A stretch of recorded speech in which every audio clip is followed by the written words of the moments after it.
الحمد لله نحمده ونستعينه ونستغفره ونعوذ بالله من شرور أنفسنا ومن سيئات أعمالنا من يهده الله فلا مضل له ومن يضلله فلا هادي له وأشهد أن لا إله إلا الله وحده لا شريك له وأشهد أن محمدا عبده ورسوله أما بعد فإن خير الحديث كتاب الله وخير الهدي هدي محمد صلى الله عليه وسلم وشر الأمور محدثاتها وكل محدثة بدعة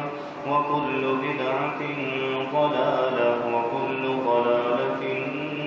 في النار يا أيها الذين آمنوا اتقوا الله حق تقاته ولا تموتن إلا وأنتم مسلمون يا أيها الناس اتقوا ربكم الذي خلقكم من نفس واحدة وخلق منها زوجها وبث منهما رجالا كثيرا ونساء واتقوا الله الذي تساءلون به والأرحام إن الله كان عليكم رقيبا يا أيها الذين آمنوا اتقوا الله وقولوا قولا سديدا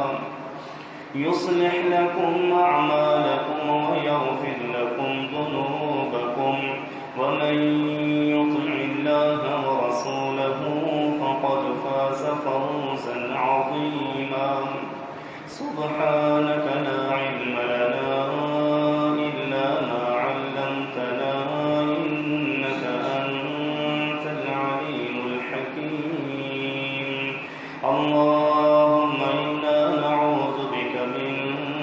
قلب لا يخشع ومن علم لا ينفع ومن بطن لا يشبع ومن دعاء لا يسمع على لا إيمان لمن لا أمانة له ولا دين لمن لا عهد له على لا إيمان لمن لا أمانة له ولا دين لمن لا عهد له أعوذ بالله السميع العليم من الشيطان الرجيم من همزه ونفخه ونفسه بسم الله الرحمن الرحيم فاعلم أنه لا إله إلا الله واستغفر لذنبك وللمؤمنين والمؤمنات والله يعلم متقلبكم ومثواكم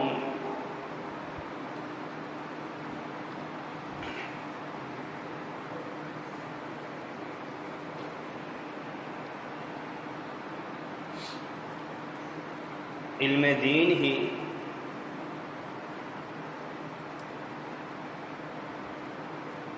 انسان کی مکمل رہنمائی کرتا ہے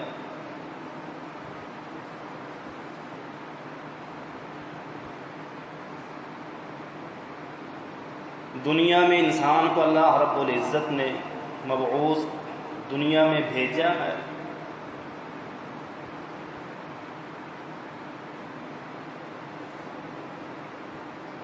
اور اس سے دنیا میں بھیجنے کا جو مقصد ہے وہ اپنی آخرت کی تیاری کرے آدم علیہ السلام کو اللہ رب العزت نے جب دنیا میں بھیج دیا فرمایا فَإِمَّا يَأْتِيَنَّكُم مِّنِّي هُدًى فمن تبع ہدای فلا خوف علیہم ولا هم یحزنون، کہ اب میری طرف سے ہدایت آئے گی، جس نے تابع داری کی اس کی، میری ہدایت کی، تو اس پر کوئی خوف نہیں ہوگا، نہ وہ غمگین ہوں گے۔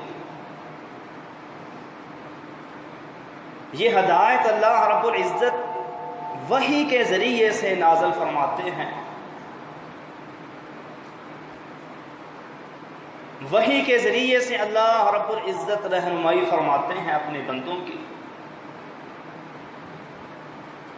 آدم علیہ السلام سے لے کر محمد الرسول اللہ صلی اللہ علیہ وسلم تک، اب انسان نے اپنی آخرت کی تیاری کرنی ہے، اپنے رب کو پہچاننا ہے۔ کون سا علم ہے کہ جو اسے رب کی پہچان کرواتا ہے؟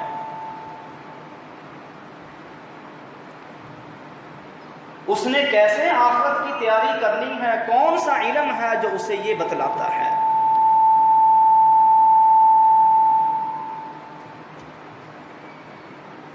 یہ علم، یہ صرف اور صرف علم وحی ہے، دین کا علم ہے، جو انسان کی رہنمائی کرتا ہے کہ اس نے اپنی آخرت کی کیسے تیاری کرنی ہے، کس طرح اس نے دنیا میں زندگی گزارنی ہے اور اپنی دنیا کو بھی کامیاب بنانا ہے اور اپنی آخرت کو بھی کامیاب بنانا ہے۔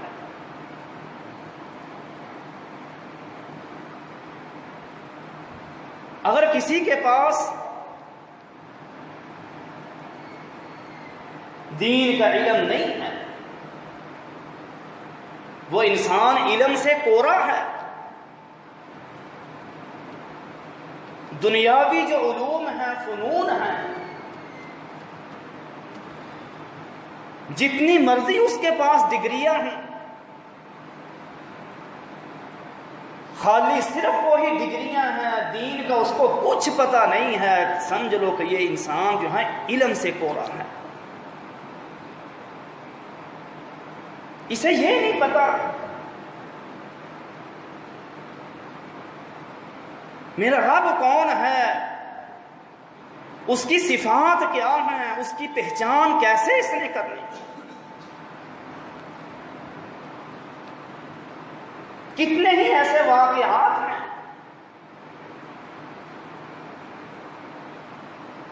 کہ ایک دنیاوی لحاظ سے اس نے بہت ڈگریاں حاصل کر رکھی ہیں، لیکن اگر بات فوت ہو جاتا ہے تو اس کو اتنا بھی پتہ نہیں ہے کہ غسل کیسے دینا ہے، نماز جنازہ کیسے ادا کرنی ہے، اس کی قبر میں کیسے اسے اتارنا ہے۔ اس لیے کہ جو ڈگریاں حاصل کر رکھی ہیں ان کے اندر یہ تعلیم نہیں دی جاتی، یہ تعلیم دین کے علم میں حاصل ہوتی ہے۔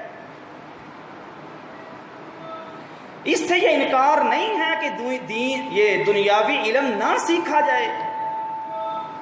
اس سے انکار نہیں ہے، یہ بھی سیکھنا چاہیے کہ آج جو ترقی کا دور ہے، کفر آگے ترقی، یہ ٹیکنالوجی اس طرح سائنس میں آگے بڑھ رہا ہے، تو مسلمانوں کو ان کا مقابلہ کرنا چاہیے، یہ دنیاوی طور پر یہ علوم و فنون سیکھنے چاہیے۔ آپ عسکری لحاظ سے ہی دیکھ لیں کہ عسکری لحاظ سے پہلے تلوار کا دور تھا، تیر کا دور تھا، لیکن آج جو ہے عسکری لحاظ سے کہاں معاملہ پہنچ چکا ہے، تو یہ مسلمانوں کو حاصل کرنا چاہیے کفار کا مقابلہ کرنے کے لیے۔ لیکن گزارش کرنے کا مقصد یہ ہے کہ صرف اور صرف یہی حاصل کرنے میں انسان نہیں لگا رہے، بلکہ ساتھ ساتھ دین کا علم جو ہے وہ بھی حاصل کرے۔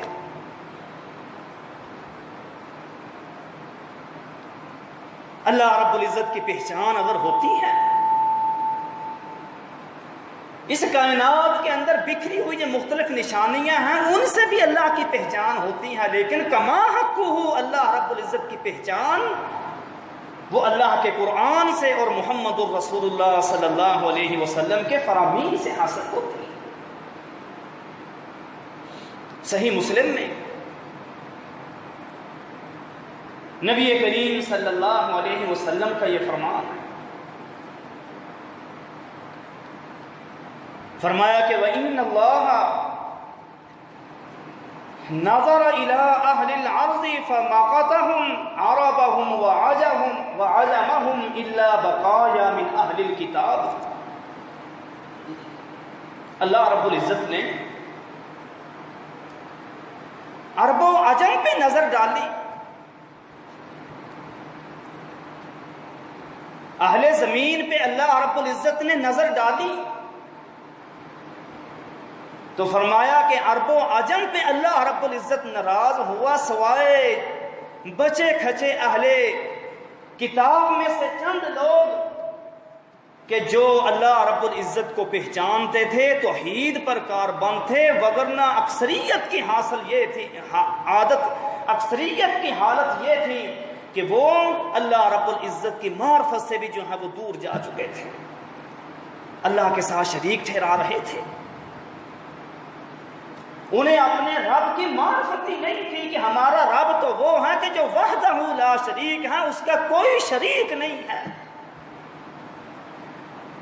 کوئی کسی پیغمبر کو اللہ کے ساتھ جو ہے وہ شریک ٹھہرا رہا ہے، بیٹا قرار دے رہا ہے، کوئی کسی پتھر کو پوج رہا ہے، کوئی کسی بت کو جو ہے وہ پوج رہا ہے۔ اہل کتاب میں سے چند لوگ تھے کہ جو توحید پر کاربند تھے، لوگ جو ہے وہ معرفت اپنے رب کی بھول چکے تھے۔ اللہ رب العزت نے محمد الرسول اللہ صلی اللہ علیہ وسلم کو مبعوث فرمایا، آپ صلی اللہ علیہ وسلم نے آ کر دنیا کو اپنے رب کی معرفت بتلائی، ان کے نظریات اور ان کے عقائد میں جو شرک پایا جاتا تھا، جو خرافات پائی جاتی تھی، ان کا تزکیہ کیا، اللہ رب العزت کی معرفت کروائی کہ وحدہ لا شریک ہے، اس کا کوئی شریک نہیں ہے۔ حقیقت یہ ہے کہ جب انسان اپنے رب کو پہچان لیتا ہے نا، اللہ رب العزت کی صفات کو پہچان لیتا ہے، اللہ رب العزت کے افعال کو پہچان لیتا ہے، سچے دل کے ساتھ پہچان لیتا ہے، تو پھر وہ اپنے رب کے در کو چھوڑ کر کسی اور کے در پہ جاتا نہیں ہے۔ جو لوگ در بدر کی ٹھوکریں کھاتے ہیں، جو لوگ در بدر ہیں، کبھی کسی کے در پہ کبھی کسی کے در پہ، حقیقت یہ ہے کہ انہوں نے اپنے رب کو پہچانا نہیں ہے،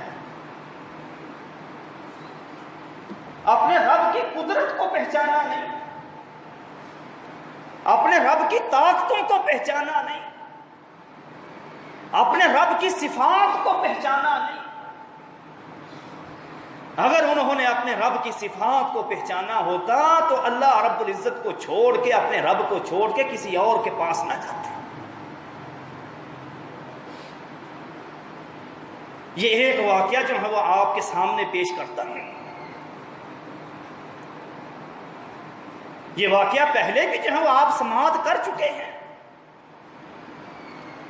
لیکن موقع کی مناسبت سے بات سمجھ آ جائے۔ سنن ابن ماجہ میں